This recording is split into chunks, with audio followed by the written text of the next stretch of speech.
He was never the loudest in the room. He didn't command with fire or fear. He smiled at rivals, listened more than he spoke, praised those beneath him, dismissed his own ambition as nonsense, and then one morning, he had the crown. No war, no public betrayal, no warnings, just a quiet reshuffling of power while the rest were distracted. Kingdom didn't fall with a scream, it shifted with a whisper. People said they never saw it coming, that he had always seemed harmless, humble, even dull, but power, as it turns out, often prefers the shade, and the ones you never suspect are often the ones you should have feared most. This is the world of Machiavellian secrecy, not the dramatic, cartoonish manipulation we associate with villains, but something colder, sharper, psychological, a strategy of concealment, of hiding your true intentions behind masks, not to deceive for sport, but to survive, to win, to outlast, because in a world governed by perception, the greatest threat to a plan is not its failure, it's being noticed too early. Niccolò Machiavelli understood this more than any of his contemporaries. He lived in a time of assassinations, betrayals, and sudden shifts in fortune, a world where speaking your intent out loud was often the same as handing your enemies the knife they'd use against you. He didn't believe in cruelty for cruelty's sake. He believed in strategy, and he understood the psychology of anticipation. The moment people suspect what you're doing, they begin to resist, they form alliances, they sabotage, they undermine, but when they don't know what you're planning, they hesitate, and in that hesitation, you act. He wrote not to encourage tyranny, but to expose how power actually moves, not in declarations, but in delay, not in threats, but in suggestion, not in truth, but in what looks enough like it to go unquestioned. Machiavelli's most profound insight wasn't about how to strike it, was about how to wait, how to mask intention until the moment was inevitable, until opposition was impossible, until no one could stop you, because they never even knew they needed to. The deadliest moves are the ones no one sees coming, so ask yourself, what would you plan if no one ever knew you were planning it? What could you build if every step looked like something else? And in a world obsessed with sharing, declaring, confessing, what kind of power lies in silence? This is not a story of deception for the sake of manipulation. This is a story of strategy for the sake of survival, because when truth becomes weaponized and honesty becomes vulnerability, concealing your intent isn't cowardice, it's calculus. He was not a general, not a nobleman, not a king. Niccolò Machiavelli was a man behind the curtain, a thinker in the blood-soaked corridors of Renaissance Italy, a diplomat, a strategist, a servant of the Florentine Republic. He lived not in a time of peace, but in an era of shifting alliances, foreign invasions, papal plots, and the constant smell of betrayal in the air. It was here, in this world of fragility and deception, that Machiavelli wrote his most infamous work, The Prince. To the casual reader, The Prince feels danger is cold, even evil. It tells rulers not to be good, but to appear good. It speaks of cruelty as a tool, lies as strategy, fear as a better foundation than love. But this interpretation misses something deeper. Machiavelli was not glorifying corruption. He was diagnosing reality, stripping away the myths of virtue that blinded rulers to the actual mechanics of power. He was not offering the path to nobility. He was offering the path to survival, and at the core of that path was one lesson: never show your true face. In chapter 18, he writes, "Everyone sees what you appear to be. Few experience what you really are." Power, in his eyes, was not about force, it was about perception. It was not enough to be strong, you had to appear weak at times. It was not enough to be moral, you had to appear ruthless. If the moment called for it, it was not enough to be honest, you had to lie when truth would destroy you. This is the Machiavellian mask, the cultivated persona designed not for authenticity, but for advantage. A prince, he argued, must learn to play the fox and the lion.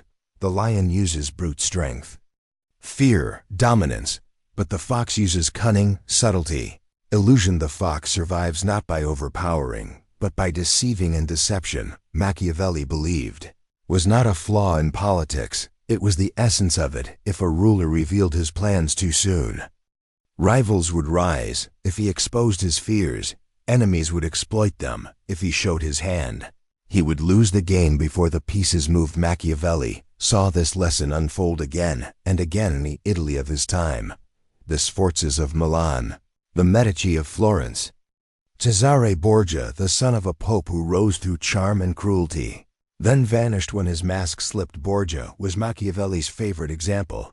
He praised his cunning, how he eliminated enemies one by one, maintained calm appearances, and made the people believe they were safe until the knife had already struck. Machiavelli admired Borgia's strategy, not his character, because in Renaissance Italy, character didn't save you. Secrecy did. Appearance was not simply a social grace, it was a survival mechanism. He advised rulers to be flexible with morality, not because he was amoral, but because he believed the world was, and those who clung to rigid ideals were the first to fall. A ruler who shows his heart becomes vulnerable. A ruler who shows his plan invites resistance. But a ruler who shows nothing, who speaks of justice while planning conquest, who smiles while consolidating power, can act freely, because no one stops what they cannot predict.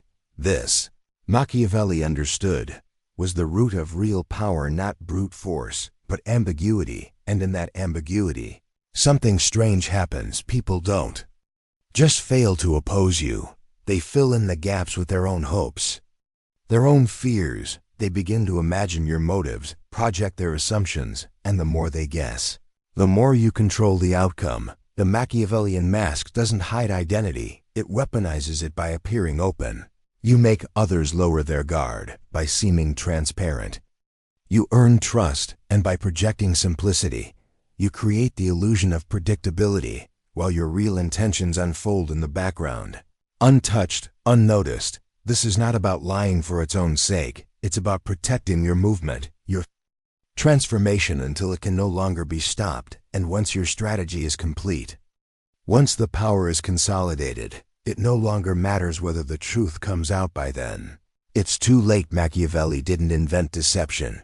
He revealed its structure. He didn't encourage evil. He exposed the illusions that good men often fall for. He was not the devil he's made out to be. He was a surgeon, cutting through the romanticism of leadership to reveal the arteries of real-world power. Bloodied, compromised, and masked. This is why The Prince remains relevant today, because its message is timeless. What people believe about you matters more than what is true, and truth in the arena of power is a dangerous luxury. So wear the mask, let others think you are harmless, let them laugh, underestimate, applaud, and while they watch the mask move, because once they realize what's behind it, the game will already be over. The most dangerous man in the room isn't the one shouting orders. It's the one watching silently, saying little, revealing nothing, smiling when he should be furious, thinking when others react. A presence so composed it becomes impossible to read, impossible to predict, and because you can't anticipate him, you begin to fear him. That fear doesn't look like panic. It looks like respect, deference, hesitation, and in that hesitation, he moves. This is the psychology of hidden intent. We like to believe that humans are rational beings, that when we don't understand something, we try to make sense of it. But in truth, when our sense-making breaks down, we don't get smarter, we get scared, because the brain is not wired for uncertainty, it is wired for prediction. Our survival has always depended on reading the environment. When the weather shifts, when an animal crouches, when a person smiles with the wrong eyes, the primitive brain is a pattern-seeking machine. And when it encounters someone or something that doesn't fit the pattern, it doesn't label them as mysterious, it labels them as dangerous. Psychologists call this cognitive dissonance, the discomfort that arises when our expectations are violated and no clear answer presents itself. Our brain demands resolution, but when none arrives, the dissonance festers, and in the presence of authority or ambiguity, we do something deeply human. We comply not because we trust the figure before us, Because we're trying to stop the discomfort, we want certainty, closure, simplicities, so we submit not to the person, but to the illusion of control. This is how mystery becomes power. It explains why ambiguity is one of the most effective tools in politics, business, and personal influence, not because it persuades, but because it paralyzes. A famous study in the 1960s by Stanley Schachter demonstrated this with striking clarity. Participants waiting for an electric shock reported more anxiety when they didn't know how strong the shock would be. When the pain was certain, they braced themselves. When it was uncertain, they panicked. The conclusion was clear. Uncertainty is more psychologically disturbing than pain. This is what manipulators understand, what Machiavelli understood, that people don't fear cruelty as much as they fear unpredictability. A tyrant who punishes every insult is feared, but a leader who sometimes forgives, sometimes destroys without explanation is terrifying. Because now, you don't just fear punishment, you fear the rules don't exist, so you play it safe. You comply before being asked. You watch every word, every gesture, because you don't know what will trigger the blow, and in that confusion, the manipulator gains complete control without ever raising his voice. Machiavelli captured this perfectly when he wrote, "The lion cannot protect himself from traps, and the fox cannot defend himself from wolves, so one must be both." The lion represents brute strength, the ability to dominate openly, but the fox, cunning, unreadable, evasive, is the one who survives. Machiavelli's genius was understanding that the fox doesn't win by confrontation. The fox wins by becoming unknowable. When enemies don't know what to attack, they attack the wrong thing or nothing at all. This duality, being both lion and fox, is the art of wielding power while revealing nothing. It's the reason great manipulators, whether rulers, CEOs, or cult leaders, rarely speak in specifics. They answer questions with metaphors. They surround themselves with rituals. They create an aura because mystique keeps the opposition frozen. Think of real-world leaders who've embodied this. Vladimir Putin built an entire image around calculated ambiguity, smiling while denying while preparing. His unpredictability in global affairs forces stronger nations to act cautiously, constantly second-guessing. The result? He holds leverage far beyond his resources. Steve Jobs, while revolutionizing consumer technology, would intentionally mislead competitors with false leaks and product announcements.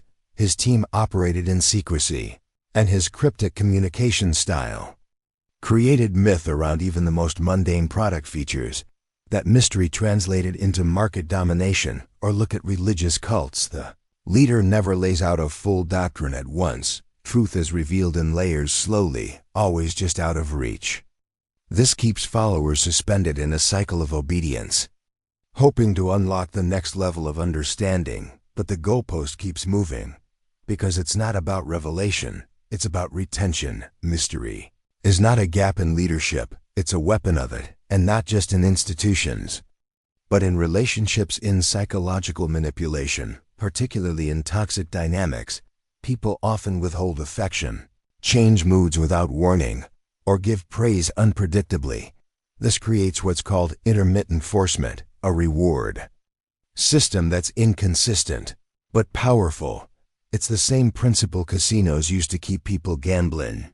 You're never sure when the payout will come, but because of that uncertainty, you keep playing. This is why unreadable people draw attention, why charismatic manipulators attract followers, why cult leaders, ambiguous politicians, and dispassionate bosses often hold more control than the ones who lead with transparency. It's not about being admired, it's about being feared through confusion. Machiavelli didn't just theorize this, he lived it. Watched rulers who declared their intentions get crushed by coalitions. He saw how open promises became liabilities, how visibility invited sabotage, and how the most effective rulers were often the ones people couldn't quite figure out to be effective.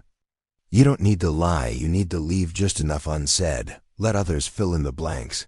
Let them project their hopes or fears. Their need for certainty will do the rest, and when they act on those assumptions, you'll already be 5 moves ahead. This isn't about becoming cruel, it's about becoming strategic, because in a world where transparency is worshipped but rarely rewarded, those who master silence and ambiguity gain not just protection, they gain power not by revealing their next move, but by becoming impossible to predict, and in that uncertainty, the rest of the world obeys.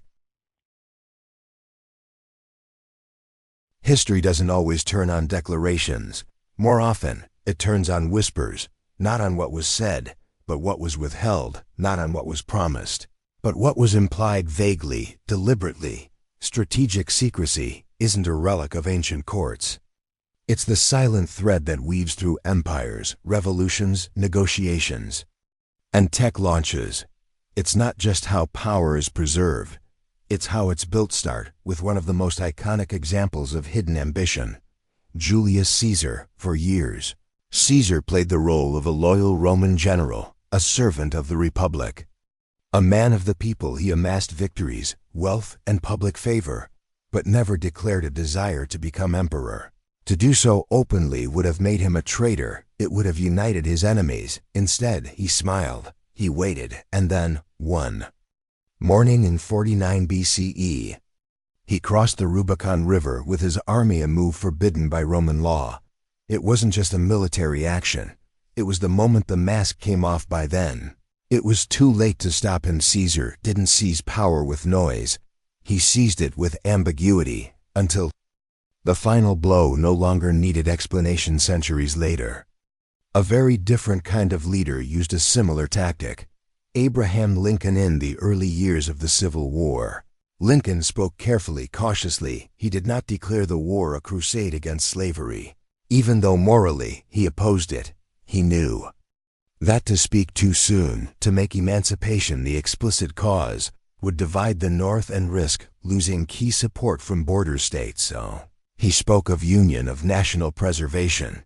But behind the scenes he prepared, and in 1863, when the timing was right, when the battlefield, momentum, and political pressure aligned, he issued the Emancipation Proclamation. Strategic silence, timed intent, deception for deception's sake, but a mastery of when to reveal and when to conceal. This pattern repeats again and again in business. One of the modern masters of secrecy was Steve Jobs. He understood that, in a saturated market, surprise was currency. When Apple was developing the first iPhone, Jobs actively misled competitors by spreading rumors about tablet devices and smaller iPods inside the company. Teams worked in silos. Engineers didn't even know what they were building until the final weeks. By the time Apple revealed the iPhone, the industry had no counter strategy. It wasn't just a product launch, it was a strategic ambush. Jobs knew what Machiavelli had written centuries before. A prudent ruler cannot keep his word when doing so would be to his disadvantage. Play the game well. You don't just conceal your cards, you make others think you're playing a different game entirely. This is the essence of strategic secrecy. It doesn't simply protect information, it distorts perception, and when perception is distorted, power becomes asymmetric. Think of modern political campaigns: hope, change, progress, unity. These are the words we hear, vague enough to inspire, specific enough to divide. The language is emotional, symbolic, and above all non-committal. Because explicit agendas can be attacked, ambiguous visions can't. They allow a candidate to become a mirror projecting back whatever the public wants to see. People don't vote for a person, they vote for a possibility, and possibilities are hard to question because they haven't been defined yet. Behind every campaign is a team of strategists, carefully balancing what must be said and what must never be said until the moment it's safe. Power, after all, is about timing. Diplomacy works the same way. Public speeches are theater. Backroom deals are reality. When nations meet, they don't speak truths, they speak positions. They release statements of intent while simultaneously denying their real motives. Think of Cold War negotiations, arms reduction talks filled with carefully worded phrases that disguised troop movements, and proxy wars or modern trade agreements, where countries smile in press conferences while their legal teams quietly insert clauses that will reshape entire economies. What's on paper is never the whole story, and often, it's just the bait. Even humanitarian language, peace, progress, partnership can serve as camouflage for resource extraction, regime change, or ideological conquest. The modern world thrives on such performances because perception management is power, and nowhere is this more visible than in corporate boardrooms and tech monopolies. Today's tech giants don't just sell products. They shape behavior, but they do it under the guise of empowerment. Google promises access to information, but it decides which information rises. Facebook offers connection, but it curates your reality. Amazon speaks of convenience, but it builds supply chains designed to outlast nations. Their true motives: data accumulation, behavioral engineering, surveillance capitalism, are buried beneath polished branding and social good initiatives. And when critics arise, the response is controlled diversity pledges, public apologies, and internal reforms designed for optics, not structural change. This is not transparency, it is managed illusion. These companies don't just operate in secrecy, they manufacture it through PR departments, through algorithmic opacity, through user agreements that no one reads. Secrecy, once the tool of princes, is now the foundation of platforms. Even whistleblowers, those who expose the hidden layers, often find that the public is too exhausted to react when secrets are expected. Their exposure loses its impact in a world of leaks. Strategic silence becomes even more powerful because what isn't said is now harder to detect, and what is said is easier to drown in noise. Secrecy is no longer the absence of information. It is the presence of controlled narratives, controlled not just by individuals, but by institutions, technologies, and entire ideological systems. So when a company doesn't announce a product, but quietly files patents, when a politician doesn't say what they'll do, but delivers in executive orders, when a government doesn't censor directly, but lets platforms shape speech through opaque moderation policies, that's not accident. That's strategic ambiguity, a lesson Machiavelli would have recognized instantly. Because power does not need to hide in darkness, it just needs to shine the light in another direction. The art of not saying what you're doing is not just a clever tactic, it's the dominant operating system of the modern world, from the empires of Rome to the offices of Silicon Valley, from the speeches of Lincoln to the code of Zuckerberg. One rule remains: if they can't see your intent, they can't resist it, and if they can't resist it, you win before the battle even begins. There's a comforting belief that honesty is power, that transparency builds trust, that being clear about your goals makes you noble, respectable, and strong. But in the arena of power, that belief is often a liability, because what makes people feel safe also makes them easy to defeat. Predictability is not a virtue in the game of strategy. It's a weakness. Machiavelli warned of this centuries ago. He saw rulers fall not because they were evil, but because they were legible. Their enemies could anticipate every move, their morals, their consistency, their trustworthiness. It made them vulnerable. To be predictable is to be readable, and to be readable is to be manageable. The moment your agenda becomes visible, it can be planned against, co-opted, or dismantled. In The Prince, Machiavelli cautions against blind virtue. He writes that while it is admirable to be honest, it is often fatal to be too consistent, because power doesn't reward clarity, it rewards control, and control begins where certainty ends. This is why some of the most enduring rulers, CEOs, and institutions have cultivated strategic ambiguity. They avoid firm positions, they answer questions with riddles, they act on timelines that make no sense to their opponents.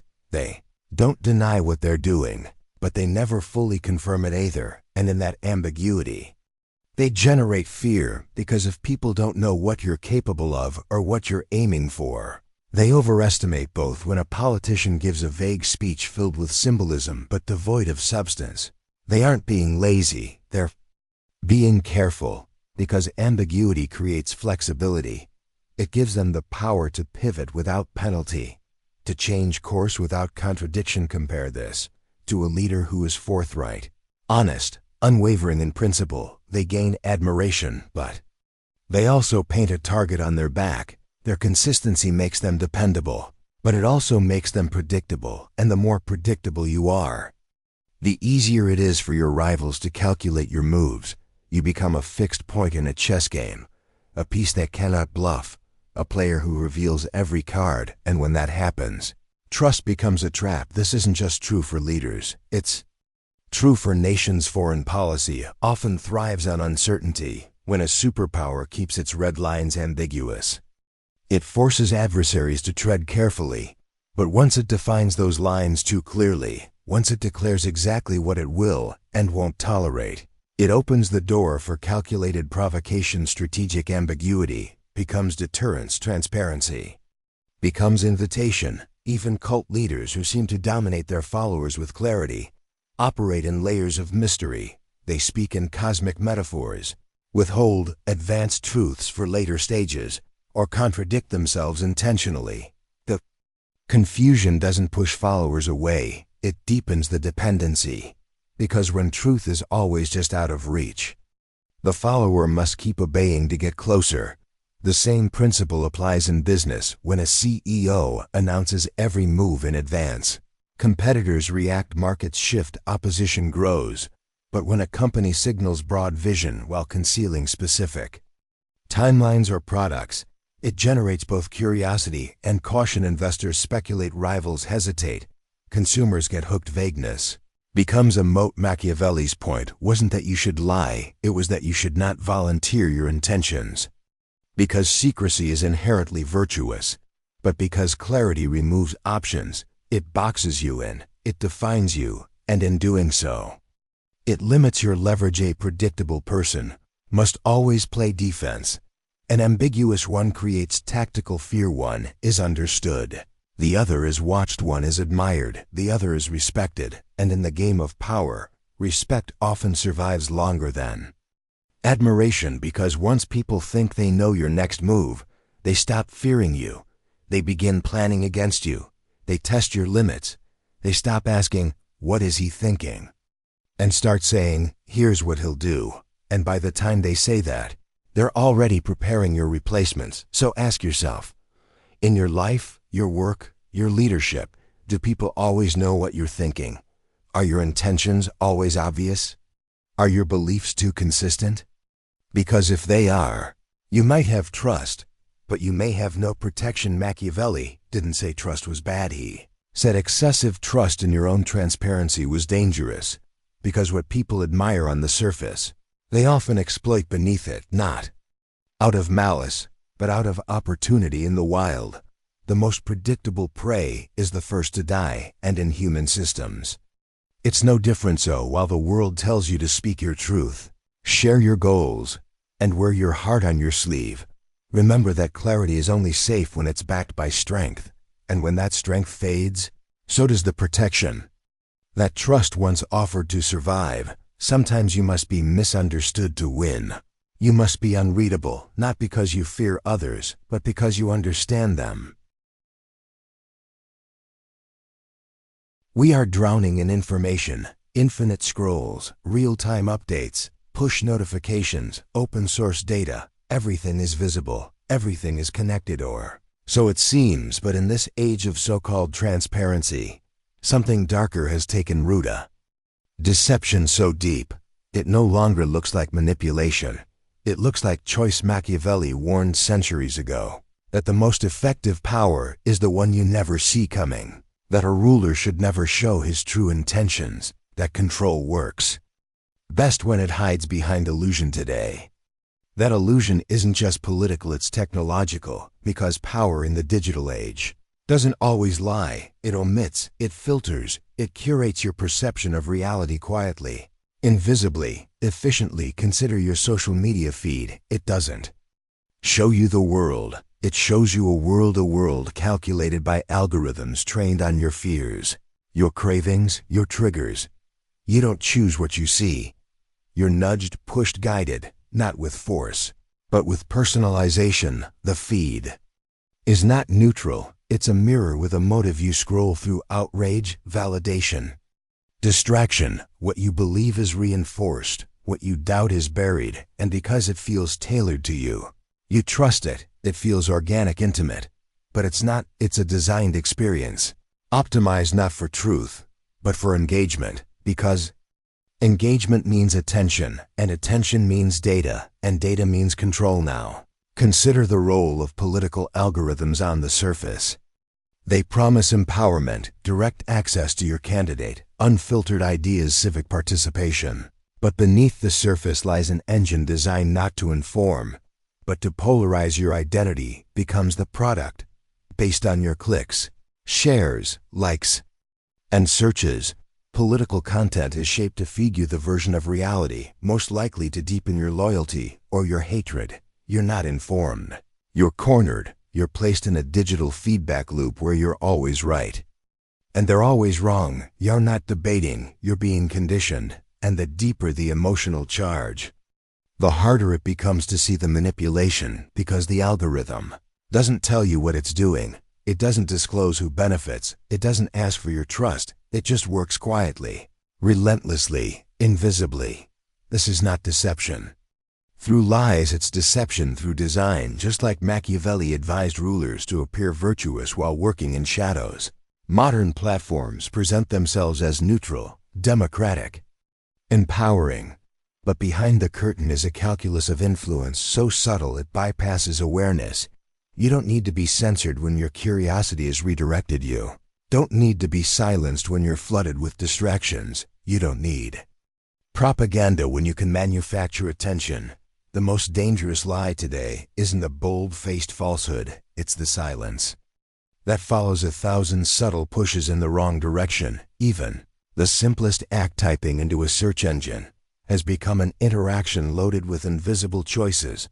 The order of results, the autocomplete suggestions, the snippets, the knowledge panels, none of this is random. It is ranked, framed, and monetized, and yet it all feels like truth. That's the genius of the system. It doesn't force you to believe. It lets you arrive at conclusions that were engineered for you in advance. Take data brokers, the invisible middlemen of the internet. They don't need to convince you of anything. They collect enough fragments of your behavior to predict what you'll want, where you'll go, what you'll buy, who you'll trust. They don't manipulate your mind.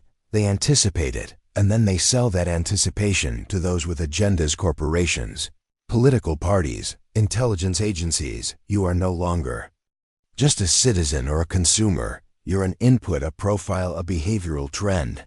And what you see, what you believe, what you think is your own curiosity, is often just someone else's projection placed in front of you. Not being misled by accident. You're being shaped by architecture. Convenience becomes the mask. Personalization becomes the excuse. Choice becomes the cage. And the most insidious part? You think you're free. This is where Machiavelli's relevance deepens. He wrote that a ruler must appear generous, fair, and just even when acting out of pure self-interest. The illusion of virtue is more important than virtue itself, because people don't follow truth, they follow appearance today. The appearance is progress, innovation, inclusion, empowerment. But the architecture of control is hidden in the systems themselves. A ruler with a sword needs fear, but a ruler with a feed only needs your trust. And trust is cheap when it's convenient. We share our location to find nearby coffee. We give our face to unlock our phone. We agree to endless terms and conditions we never read, just to access what's already been designed to addict us. We trade data for dopamine and then wonder why we feel so watched, so anxious, so divided. Because we are being watched, we are being nudged, and we are being divided, not by ideology, but by invisible design. We are no longer in a world where power announces itself. We are in a world where the most powerful move is what's not said, not revealed, not questioned, not even noticed. Because when you can guide attention, you don't need to control thought. When you can filter curiosity, you don't need to police speech. When you can shape perception invisibly, you don't need to suppress it violently. And in this new terrain, The Machiavellian prince wears no crown, he wears a logo. He runs an algorithm, he operates in shadows of code and servers, not castles and thrones, and like Machiavelli advised, he never tells you what he's planning because he doesn't have to. Power, when concealed, is elegant, silent, untouchable. It moves beneath perception, manipulating outcomes without ever being named. But secrecy carries a paradox. It only works for as long as it remains hidden, because the moment the curtain falls, the moment the machinery is exposed, the illusion breaks, and when that happens, what collapses isn't just trust, it's control. History is littered with these moments when secrets, once protected by silence, explode into the public's view. What follows is rarely recovery. What follows is chaos. Consider Watergate. For years, the Nixon administration operated with surgical discretion. It conducted surveillance, political sabotage, disinformation, and the public saw only the calm surface. A strong president, a stable government, until a small break-in at the Watergate complex pulled the first thread. What began as a burglary unraveled into one of the most destructive political revelations in American history. Tapes, lies, backroom deals, exposed not through rebellion but through disclosure. And once the inner workings were revealed, Nixon's mystique evaporated. He wasn't a master of strategy anymore. He was a man hiding behind paper walls. His fall wasn't caused by his crimes alone. It was caused by the loss of narrative. The image collapsed, the spell broke, and in that moment, the public saw the difference between power and legitimacy. Power is maintained through force. Legitimacy is maintained through belief, and belief dies in the light. Now move forward to the digital age. WikiLeaks, Edward Snowden. They didn't invent surveillance. They didn't even stop it. What they did was far more destabilizing. They made it visible. In 2013, Edward Snowden released classified documents showing that governments were not just listening to foreign threats.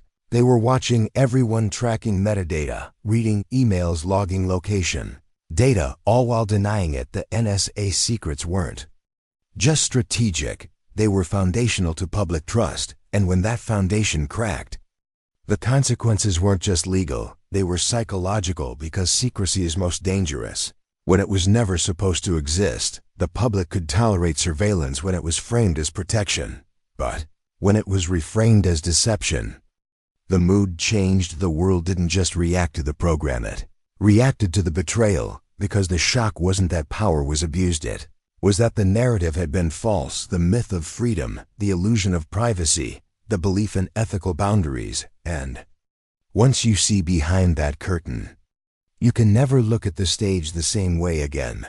The same pattern plays out in business. Corporate whistleblowers have revealed that many organizations known for green energy, diversity, or social responsibility have been papering overexploitation, inequality, and environmental damage. ESG reports manipulated metrics, cherry-picked internal policies written for press, not practice. And when these secrets surface, the backlash is swift, not just because of the wrongdoing, but because of the hypocrisy, the betrayal of trust.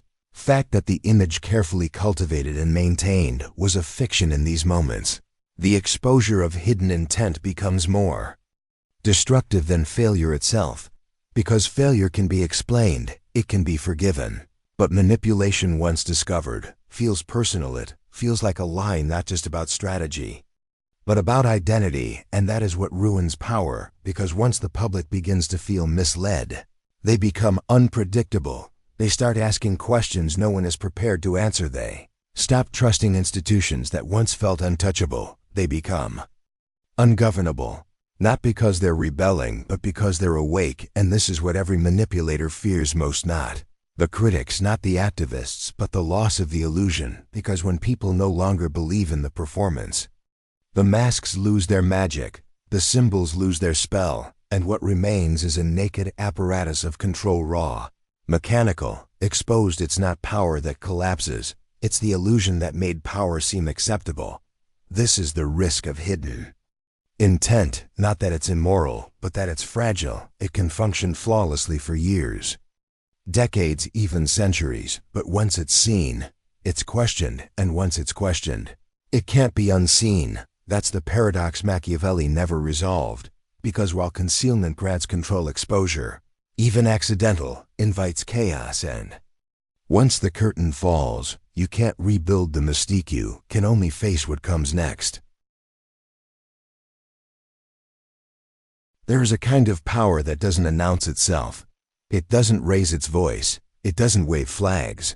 It doesn't declare its plans in bold, righteous language. It watches, it waits, it listens, and when the time is right, it moves. This is the power of silence, not the silence of fear or submission, but a deliberate, disciplined kind of silence, the kind that holds its shape while the world screams around it, the kind that withholds not because it has nothing to say, but because it knows when to say it. Machiavelli understood this kind of silence, not as weakness, but as strategy. The world he observed was filled with men who spoke too much, too soon, men who telegraphed their plans, declared their virtues, and made enemies of those who hadn't yet decided to oppose them, and they paid for it, because, in foes, any arena, politics, business, war, even relationships, the person who shows their cards first is already playing from behind. Power isn't in what you reveal, power is in what you don't, and more importantly, in how long you can hold that silence while others squirm to fill it. This silence is misunderstood in modern culture. Today, we equate visibility with influence. We're told to brand ourselves, to share our goals, to narrate every moment of becoming.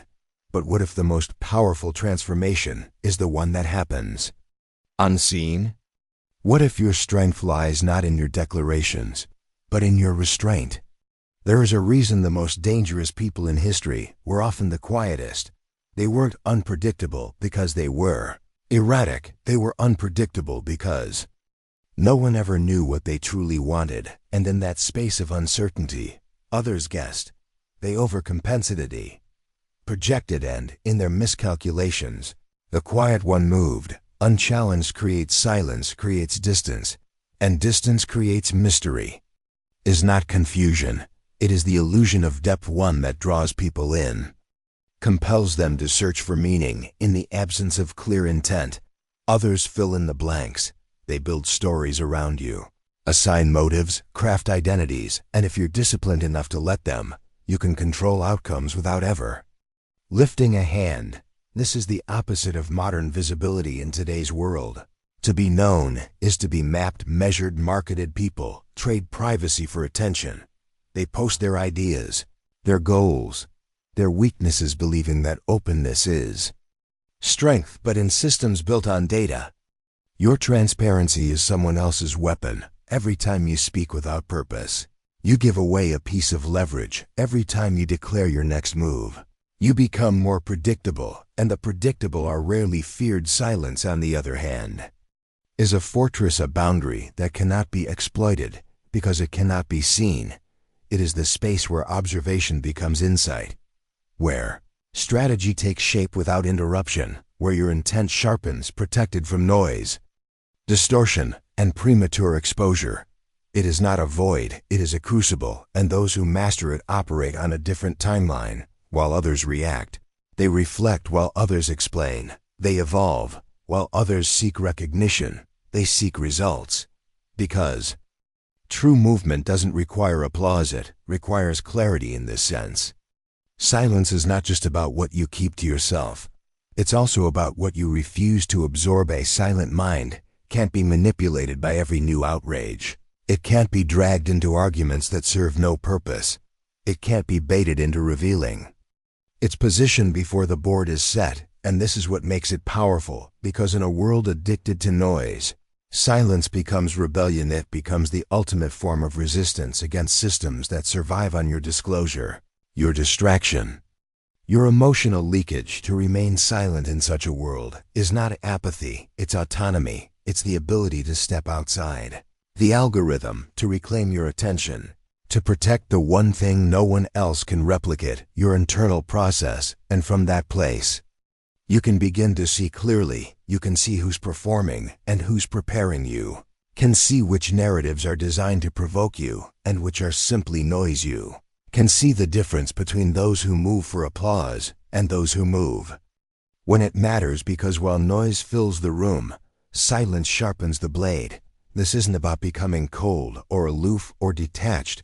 It's about understanding that power, in its purest form, does not beg to be noticed. It shapes the world in the background through intent, through timing, through precision. Machiavelli knew this. He didn't shout about truth. He whispered about tactics, because he understood something few are willing to admit. The most effective power doesn't just operate in silence, it requires it. So as you move through this world, online, at work, in relationships, ask yourself not just what you want to be known for, but what you're willing to keep sacred. What part of your mind will remain untouchable? What goals will you pursue in the dark, free from the pressure to explain? What strength will you cultivate, not for display, but for deployment? Because if they never tell you what they're planning, why are you telling them yours? Not every truth is meant to be shared, not every move is meant to be seen, and not every powerful voice needs to speak. Some simply wait, and when leave a comment below what part resonated most with you. Or better yet, what did you feel but didn't expect to? And if you know someone who's been underestimated too long, share this with them, because in a world obsessed with volume, the ones who whisper with weight are the ones truly remembered. Stay sharp, stay unreadable, and I'll see you in the next one.